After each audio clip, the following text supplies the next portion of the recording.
The air in the private dining room was so cold it felt like a physical weight on her skin. It was the kind of cold that had nothing to do with the temperature and everything to do with the man sitting at the head of the table.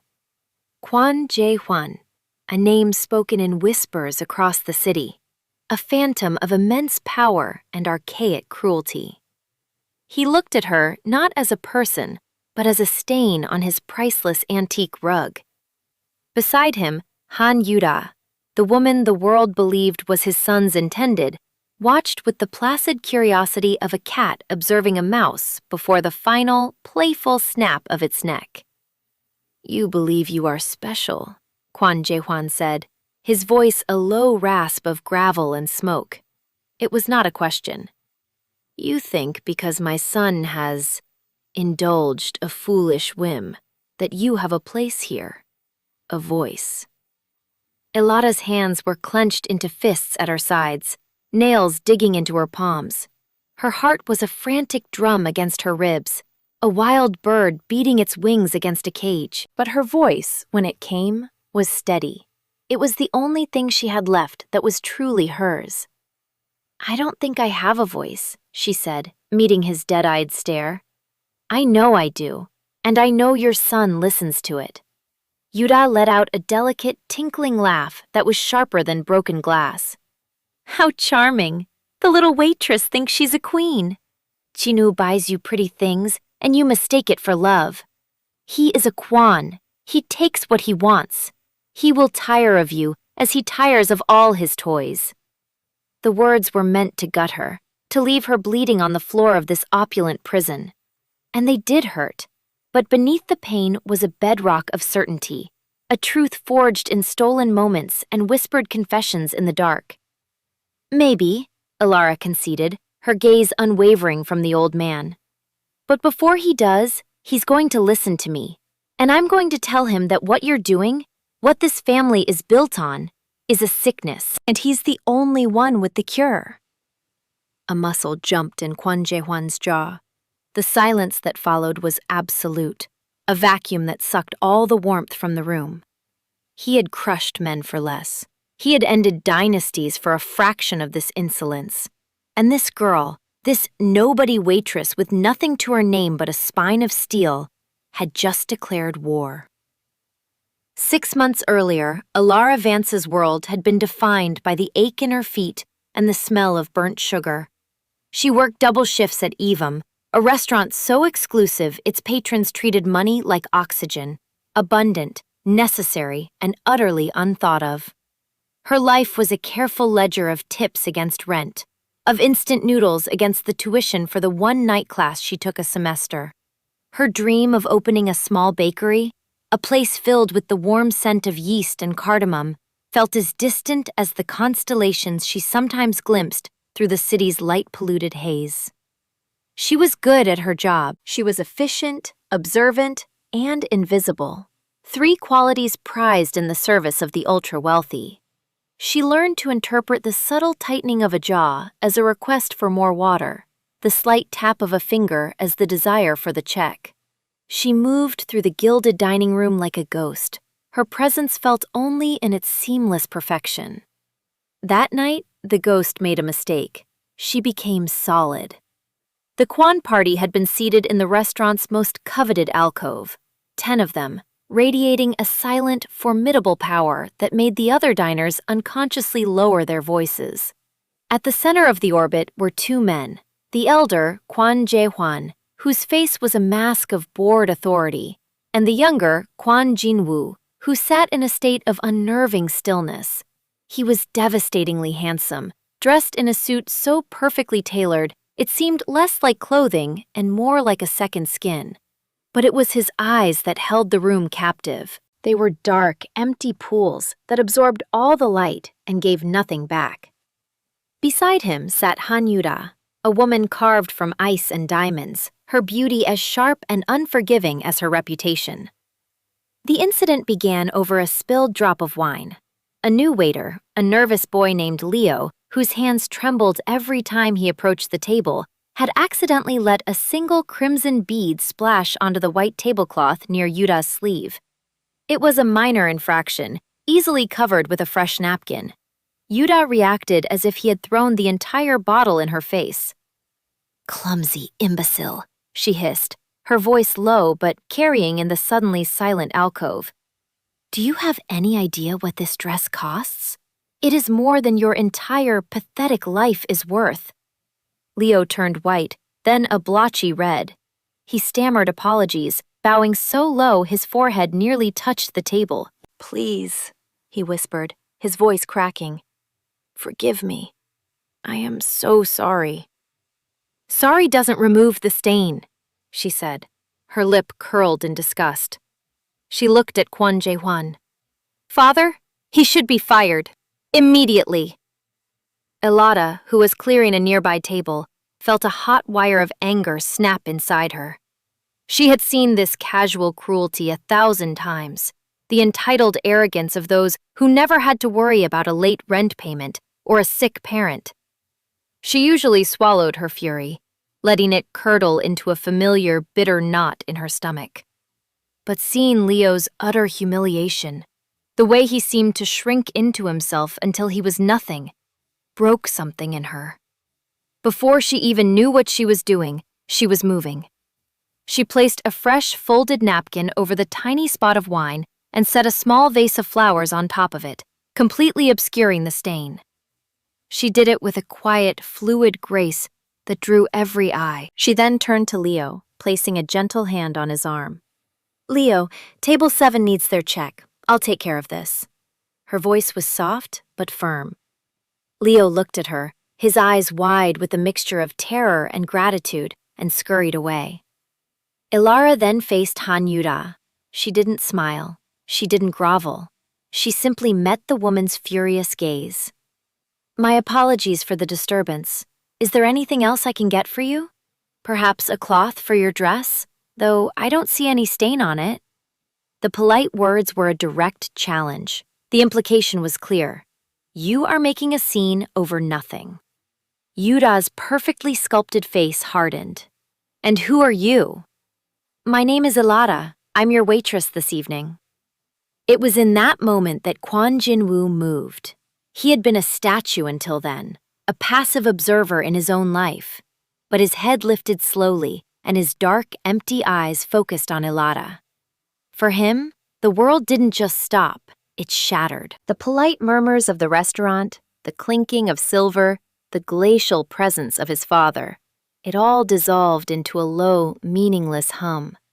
All that existed was her, this woman with a quiet fire in her eyes, a spine made of something stronger than steel, who had just stood up to the formidable Han Yuda over a boy she barely knew. She wasn't conventionally beautiful like Yuda, all sharp angles and flawless artifice.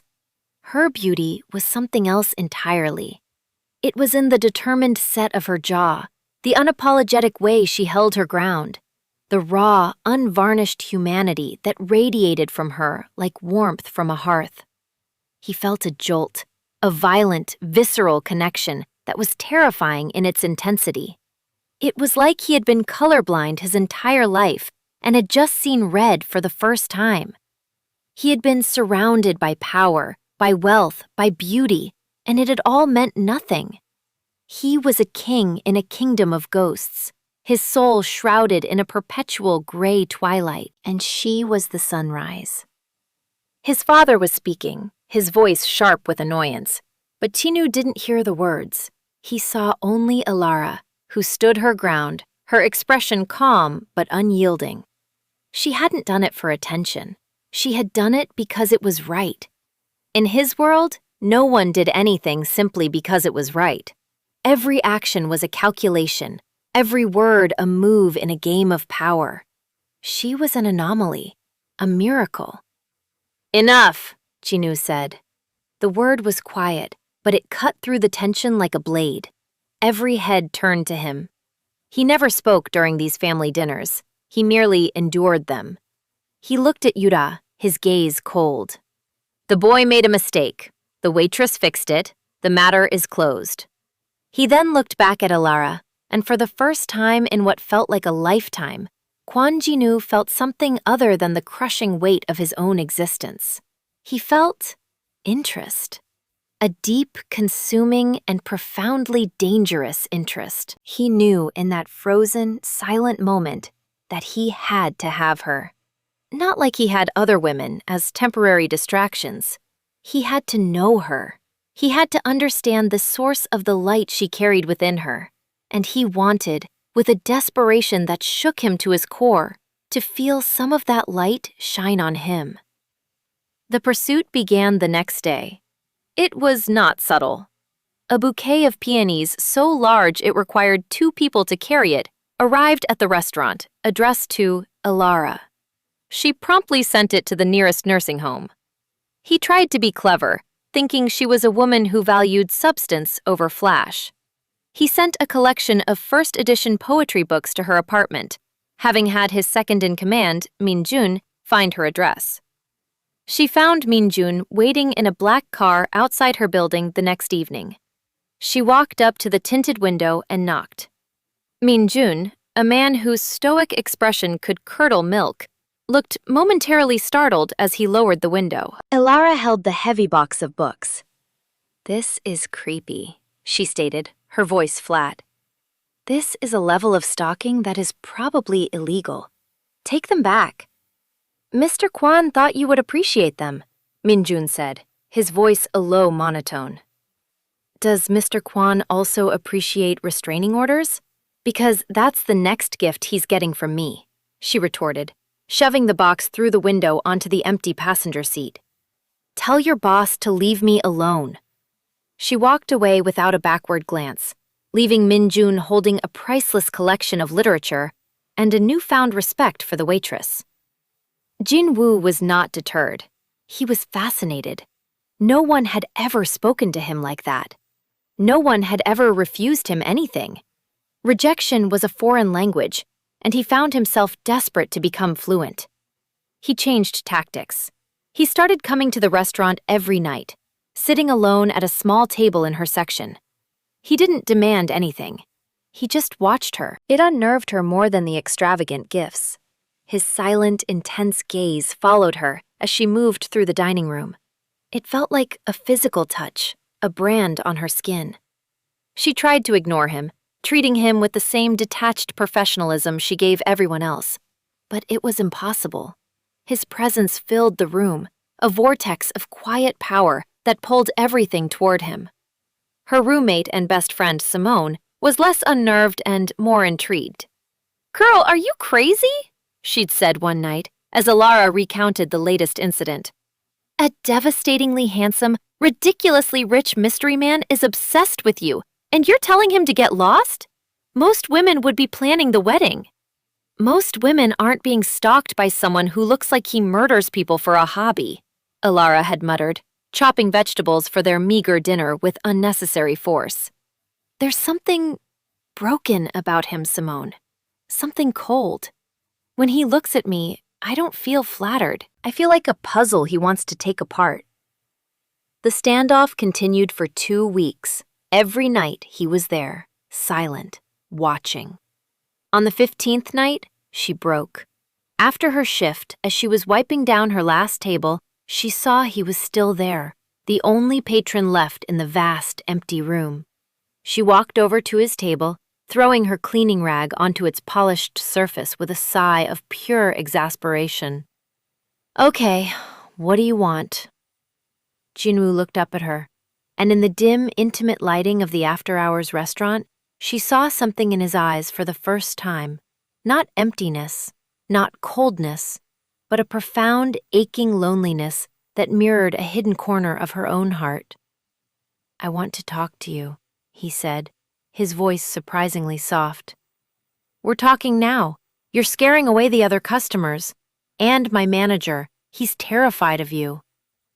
A faint, almost imperceptible smile touched his lips. It was like a crack appearing in a marble statue. "I apologize. That is not my intention." "Then what is your intention?" she asked, crossing her arms.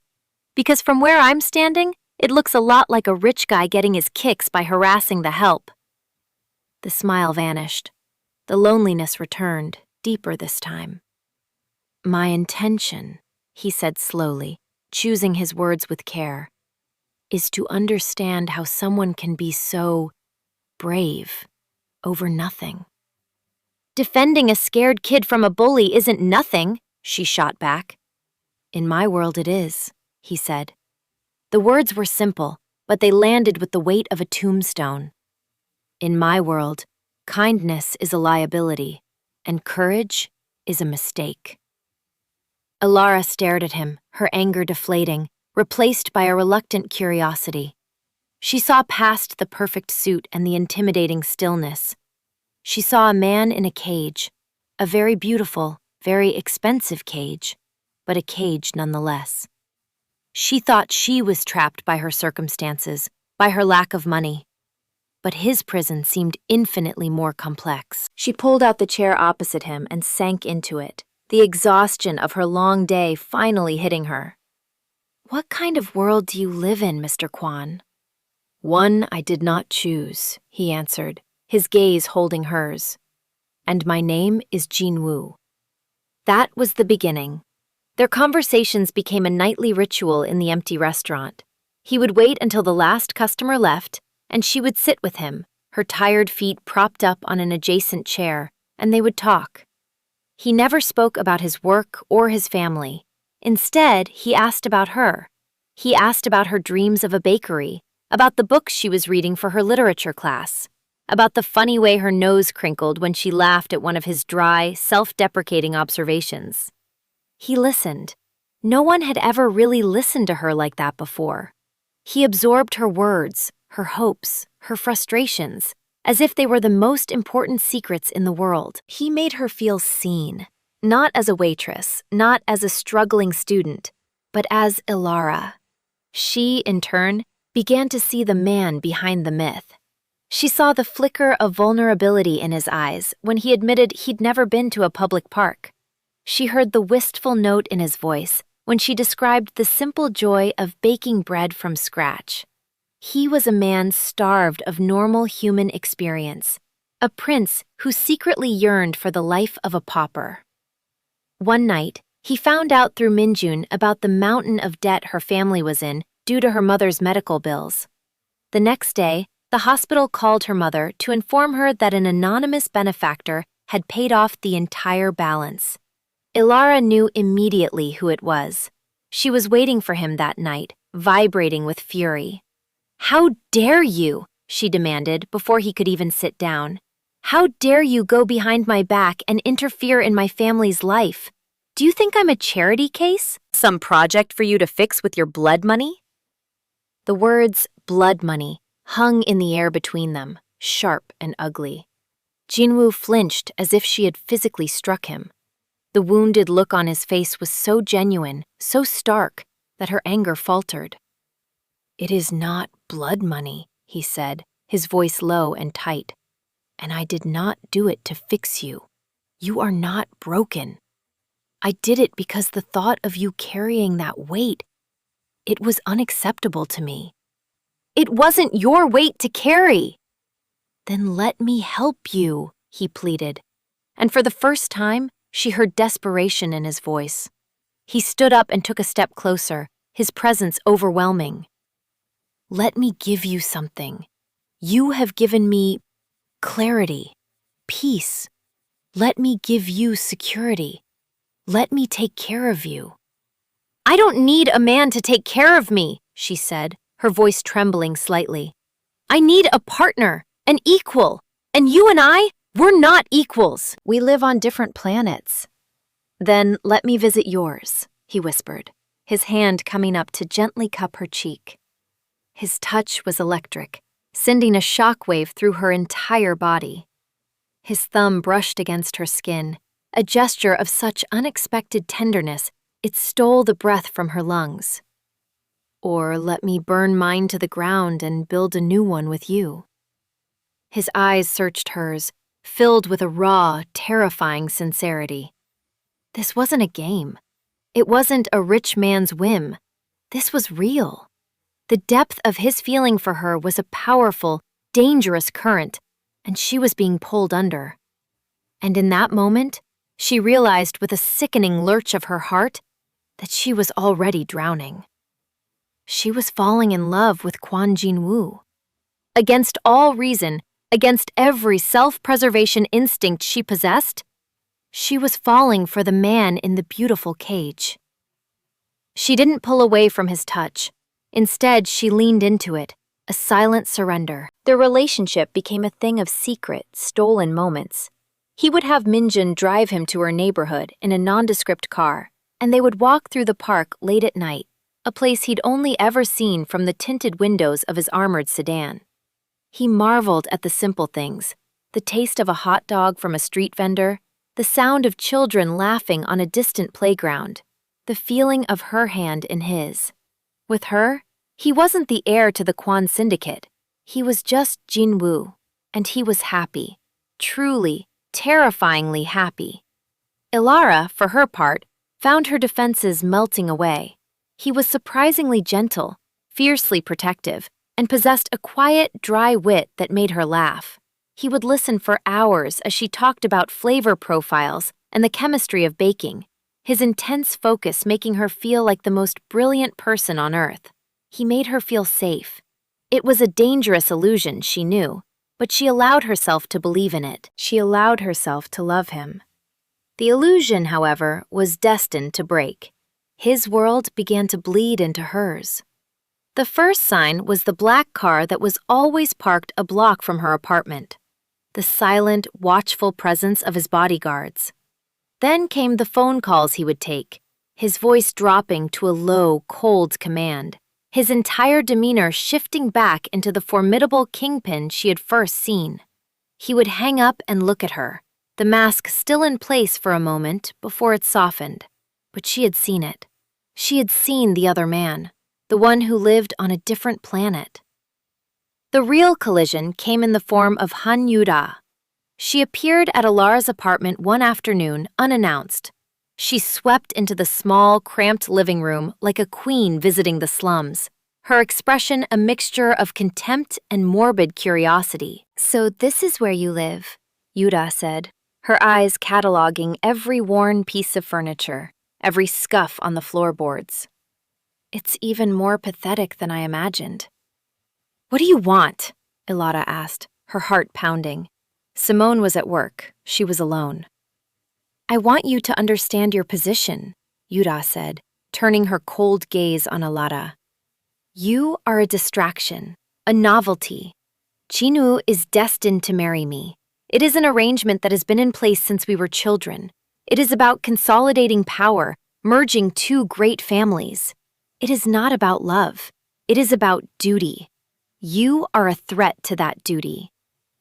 "If he doesn't love you, that's between you and him," Ilara said, her voice steadier than she felt. Yuda laughed, a sharp, ugly sound. "You naive little girl. You think this is a fairy tale? Do you have any idea who he is? Who his father is? The Kwon name isn't just wealth. It's a legacy of fear. They run this city's underworld, the ports, the unions, the trafficking. They are not businessmen. They are gangsters. And Jin-woo is the heir to all of it. He is more dangerous than you could ever comprehend." Every word was a hammer blow, cracking the foundation of the fragile world Ilara had built with him. She had known he was powerful, that his family was complicated. But she had allowed herself to believe it was just shady business dealings, the kind of moral grayness all billionaires seem to operate in. Gangsters. Trafficking. The words were poison. "He's not like that," Ilara whispered, more to convince herself than Yuda. "With me, he's not like that." "He shows you what you want to see," Yuda snapped, her composure finally cracking. "Do you think his hands are clean? The money that paid your mother's hospital bills? Where do you think it comes from? It's washed in the suffering of others. And if you stay with him, you will be washed in it too." After Yuda left, Ilara sat in the silence of her apartment, the woman's venomous words echoing in the air. She felt sick. She felt like a fool. When Jin-woo arrived that night, his face alight with the rare, genuine smile he reserved only for her, she couldn't bring herself to smile back. "What's wrong?" he asked immediately, his smile fading, his eyes scanning her face with concern. Yuda was here, she said, her voice flat. The name was a thunderclap in the small room. Jinwoo's expression went from concern to a cold, controlled fury. What did she say to you? She told me about your family, about what you really are. Ilara looked at him, her heart breaking. Is it true, Jinwoo? Are you a gangster? He didn't deny it. He didn't try to lie. The silence was his confession. He simply stood there, the mask of the kingpin falling firmly back into place. The gentle, tender man she loved vanished, replaced by the stranger from the restaurant. I wanted to tell you, he said, his voice a low rasp. I was trying to find a way. A way to tell me that you're part of a criminal empire? That the man I'm falling in love with hurts people for a living? Tears streamed down her face, hot and bitter. She said your money comes from suffering, from trafficking. He took a step toward her, his hands outstretched. Ilara, it's not that simple. It's a legacy I inherited, a prison I was born into. I have never personally— Don't! She cut him off, shaking her head. Don't you dare try to justify it. It's either true or it isn't. The silence stretched, thick with unspoken horrors. He finally gave a slow, defeated nod. My family's business is complex and violent. Yes, it is true. The confession landed, and the world Ilara had built with him crumbled to dust. It wasn't just the danger. It was the principle. Her entire life had been a struggle, but it had been an honest one. She had worked for every dollar, earned every small success through her own effort. His world was built on the opposite principle, taking what you want through force and fear. I can't, she whispered, the words tearing from her throat. I can't do this. I can't be with you. Ilara, please, he begged, his voice cracking with a pain that mirrored her own. Don't do this. I can protect you. I can keep you separate from all of it. But you would still be a part of it, she cried, her voice rising with anguish. And I would know. Every time you bought me a gift, every time we went out to dinner, I would be thinking about where the money came from. Who suffered for my comfort? I would be complicit, and I can't live like that. I won't. She saw the truth of her words register in his eyes. He couldn't argue with her because he knew she was right. Her goodness, the very quality that had drawn him to her, was the one thing that made it impossible for them to be together. I love you, she said, the confession both a final gift and a fatal blow. And because I love you, I have to let you go. Please, just go. He looked at her for a long moment, his face a canvas of utter devastation. He looked like a man watching his entire world burn down around him. Without another word, he turned and walked out of her apartment, closing the door softly behind him. The click of the latch was the sound of her heart breaking in two. The weeks that followed were a special kind of hell for both of them. Ilara went through the motions of her life in a gray, muted fog. She quit her job at Evam, unable to bear the memory of him in that dining room. She found a new job at a small, bustling diner. The work harder, the tips smaller, but blessedly anonymous. Simone tried to cheer her up, but the light in Ilara's eyes had gone out. The world, which had briefly burst into vibrant color, was back to its familiar monochrome. She was safe, but she was achingly, profoundly empty. She missed everything about him, his quiet presence, his dry humor, the surprising tenderness in his touch. She missed the man, not the monster. But she knew, with a certainty that settled like lead in her bones, that they could not be separated. Jinwoo, meanwhile, descended into his own personal abyss. Her absence was a physical wound, a constant, throbbing ache in his chest. The world he had once tolerated now felt utterly suffocating. The endless meetings with his father and the syndicate captains, The casual discussion of violence and coercion, the empty opulence of his penthouse apartment. It all felt like a tomb. He had tasted freedom with her, and now the bars of his cage felt colder and harder than ever before. He became the man his father had always wanted him to be. Ruthless, efficient, and cold. He expanded their territory, crushed a rival faction with brutal precision, and made decisions that were strategically brilliant and morally bankrupt. His father was pleased. The syndicate elders were impressed, but Minjun, his lifelong friend and lieutenant, saw the truth. "You are killing yourself," Minjun said one night, finding Jinwoo standing on the balcony of his penthouse, staring out at the city lights but seeing nothing. "I am doing my duty," Jinwoo replied, his voice devoid of emotion. "This is not duty. This is suicide," Minjun insisted. "She is gone. This will not bring her back." "I know," Jinwoo said. The words were quiet, but they held an ocean of despair. That is the point. He was haunted by her last words to him. "I can't be complicit." He finally understood. Protecting her wasn't enough. Keeping her separate wasn't enough. As long as he was the head of this poisoned empire, he would be unworthy of her. The realization struck him with the force of a physical blow. He couldn't drag her into his world. He couldn't live without her. There was only one other option. A mad, impossible, suicidal option. He had to change his world. He started the next day. He called a meeting with the family's lawyers and financial advisors, men who were as comfortable with money laundering as they were with corporate law. He gave them a simple, terrifying directive.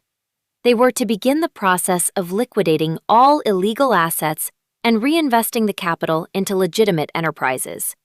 They were to go clean. The advisors were aghast. "Mr. Kwon, this is impossible," the senior partner stammered. "Your family's entire portfolio is built on interconnected ventures. To untangle them would be to destroy them. It would expose us to federal investigation, to rival syndicates. It is financial suicide." "Then consider me suicidal," Jinwoo said, his voice like ice. "Do it, or I will find someone who will." The most difficult confrontation was with his father. Kwon Jae-hwan listened to his son's plan with an expression of cold fury. When Jinwoo was finished, the old man stood up and slapped him across the face, the sound echoing in the cavernous office. "You are a fool," Jae-hwan snarled, his voice trembling with rage. "You would throw away 100 years of our family's legacy, our power, our honor, for a worthless foreign whore?" "She is not worthless," Jinwoo said, his cheek stinging but his resolve unshaken. "She is worth more than all of this. This isn't a legacy, father. It's a disease, and it ends with me." "I will not allow it," his father vowed. "The elders will not allow it. You are signing your own death warrant." The war began. It was a war fought not with guns, but with contracts, buyouts, and threats. Kwon Jae-hwan used all his influence to block his son's moves, rallying the old guard of the syndicate against him. Rival organizations, sensing weakness and internal division, began to test their borders, leading to a series of violent clashes in the city's underworld that Jinwoo and Minjun had to ruthlessly put down, fighting a dirty war in order to build a clean future. Jinwoo was fighting on two fronts. By day, he was a ruthless corporate raider, dismantling his own empire piece by piece, weathering investigations and hostile takeovers. By night, he was the reluctant kingpin, defending his territory, his hands getting dirtier so that one day they might be clean. He barely slept. He lost weight. The scar above his eyebrow, a relic from a childhood fight, seemed more prominent. He was being worn down to the bone, but for the first time in his life, he had a purpose. He was not just enduring his life, he was fighting for one, a life he could share with Alara. Months passed. The city's business pages were filled with news of the Kwon Group's shocking and aggressive restructuring. Old casinos were sold, shipping companies with dubious manifests were dissolved. Vast sums of money were poured into tech startups, green energy, and real estate development. The name Kwan, once synonymous with crime, was slowly, painstakingly, being rebranded as a legitimate corporate powerhouse.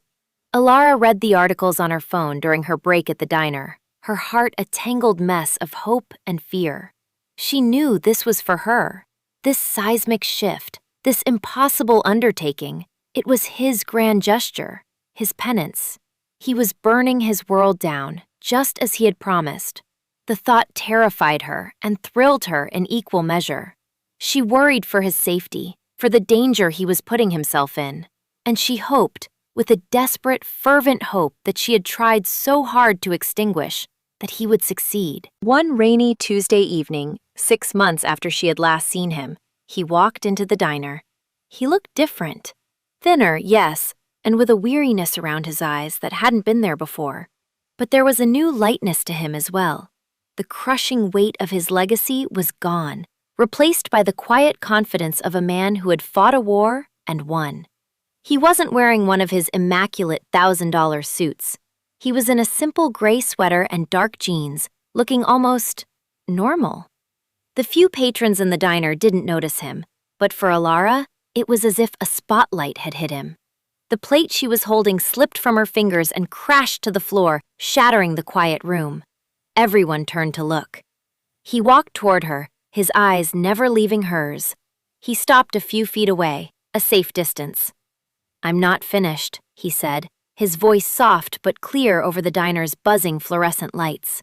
"It will take years to be completely clean. There are still shadows, still dangers, but the foundation is laid. It's real now, a new world." He didn't ask her to come back. He didn't make any demands. He just stood there, laying his changed world at her feet, his expression open and vulnerable. "I didn't do it to win you back," he continued, his voice thick with emotion. "I did it to be a man worthy of having met you. Even if I never saw you again, I had to do it. Because of you, I saw the truth of my life, and I couldn't live it anymore."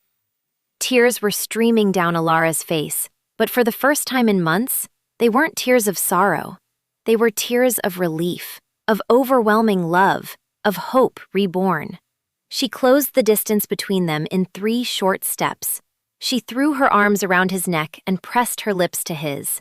The reunion kiss was not gentle or tender. It was desperate, frantic, a collision of 2 souls who had been starved for each other. It was the taste of rain and sorrow and a hard-won future.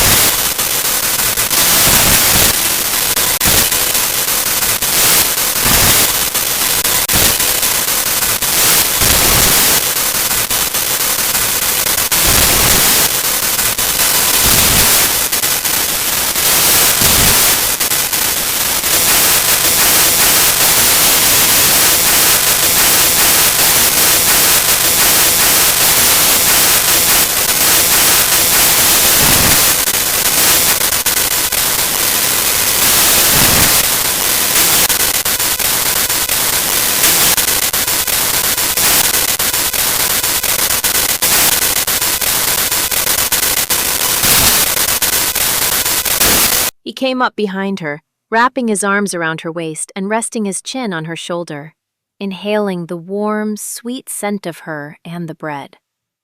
"Another successful day at the office, I see." She leaned back against him, her body relaxing into his. "Someone has to do the real work around here. How was your day of hostile takeovers and crushing your enemies?" she teased. "It was a merger, not a takeover," he corrected her with a smile in his voice. "And they were competitors, not enemies. I'm a respectable businessman now, remember?" "I remember," she said, turning in his arms to face him. She reached up and wiped the flour smudge from her own cheek before gently wiping away the phantom look of exhaustion that always lingered in his eyes after a long day at the Kwan Group. The company was now a global leader in logistics and green technology. The shadows were still there, at the very edges of their life. But they were fading. His father was living in forced retirement, a bitter old man stripped of his power. The syndicates had learned that the new Kwon Jin-woo, the legitimate one, was in his own way more formidable than the old one. "You're home," she whispered, her hand cupping his jaw. "I'm home," he confirmed, his voice filled with a quiet sense of wonder that had never truly left him. He was still the boy from the cage, marveling at the sun. He looked at her, truly looked at her, and saw his entire world, her strength, her kindness, her unwavering moral compass that had guided him out of the darkness. He had once been a kingpin, a man defined by fear and power. Now, he was just a man who loved a woman who baked bread. And he had never been more powerful. He had never been more free. He lowered his head and kissed her, a soft, sweet kiss that tasted of home, of redemption, and of a love that had been strong enough to burn down a world and build a better one in its place. In the end, this story reminds us that true strength isn't found in power or control, but in the courage to change for the better. It teaches that love can be a powerful catalyst for redemption, inspiring us to dismantle the prisons we've inherited or built for ourselves, and to construct a new life based on principle and mutual respect. We really hope you enjoyed this educational piece of content and hope that you could understand the moral lessons behind it. If you are moved by Alara and Jinwoo's journey, please give this video a thumbs up, subscribe for more stories about love and redemption, and share it with someone who appreciates a powerful romance. Now we have a question for you. What do you think was the single most difficult moment for Alara in her decision to leave Jinwoo? Was it the fear, or was it the betrayal of her own principles? Let us know your thoughts in the comments below. And finally, looking ahead, we'd love to know what story you'd like to see next. Should we explore A. The story of Min-jun, the loyal second-in-command, as he finds an unexpected love of his own while helping Jinwoo build his new empire? Or B. A prequel story about Jinwoo's father, Kwon Jae-hwan, showing how he built his criminal enterprise and the choices that turned him into the cold patriarch we saw in this story? Cast your vote in the comments. We can't wait to hear from you.